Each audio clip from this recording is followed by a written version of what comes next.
Monsieur Bing. Monsieur Bing était tout petit et tout rond. Rond comme une balle. Comme une balle, il rebondissait partout. Bing, bing, bing, bing, bing, bing. Ce qui ne lui rendait pas la vie facile. La semaine dernière, par exemple, Monsieur Bing alla faire un petit tour à la campagne. Il arriva devant le portail d'une ferme. Il grimpa dessus, il sauta à terre et rebondit jusque dans la mare au canard. Bing fit Monsieur Bing. Floc fit Monsieur Bing. Coin coin firent les canards. L'autre jour, par exemple, Monsieur Bing se réveilla très tard. Il bondit hors de son lit et rebondit sur la descente de lit, puis hors de sa chambre, puis dans l'escalier. Bing, bing, bing, bing, bing. Monsieur Bing se releva, entra dans la salle à manger et s'assit sur une chaise. Bing! Il rebondit sur la chaise et se cogna au plafond. Bang! Fit la tête de Monsieur Bing. Oui! Dit Monsieur Bing. Monsieur Bing se frotta la tête. Je ne peux pas continuer à rebondir partout comme ça, se dit-il. Il réfléchit. Et si j'allais voir le docteur?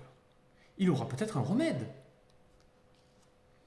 Donc, ce matin-là, Monsieur Bing mit son chapeau et s'en alla chez son docteur.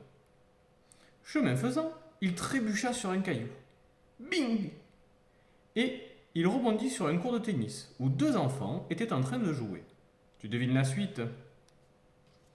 Les deux enfants prirent Monsieur Bing pour une balle de tennis. Bing! Oh! Bing! Aïe! Bing! Oui! Pauvre Monsieur Bing.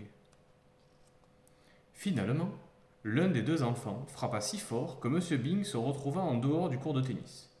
Il rebondit sur la route. Ouf! Il était temps.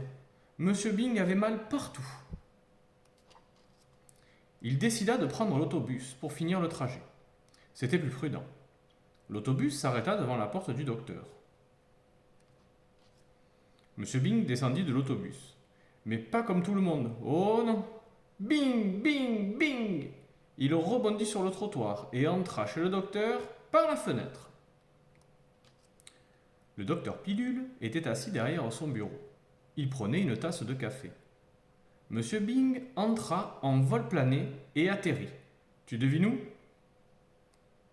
Exactement. Plouf! Dans la tasse de café. Oui! Cria Monsieur Bing, car le café était très chaud. Juste au ciel! S'exclama Monsieur Pilule.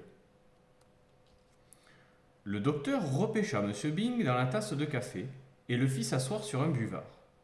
Monsieur Bing exposa son cas. Je me disais que vous pourriez peut-être me donner quelque chose qui m'empêcherait de rebondir partout, conclut Monsieur Bing. Fit le docteur. Après avoir longuement réfléchi, le docteur Pilule ouvrit son placard et en sortit une paire de minuscules chaussures rouges. Ces chaussures sont très très lourdes, dit-il. Elles devraient vous empêcher de rebondir. Oh, merci docteur! S'écria Monsieur Bing. Il mit ses chaussures et rentra chez lui, sans rebondir, en marchant comme tout le monde. Ce soir-là, Monsieur Bing garda ses chaussures pour aller au lit et il s'endormit. Le lendemain matin, il se réveilla, bâilla, s'étira et sauta de son lit. Il ne rebondit pas, mais il passa à travers le plancher et se retrouva directement dans sa cuisine. Et voilà.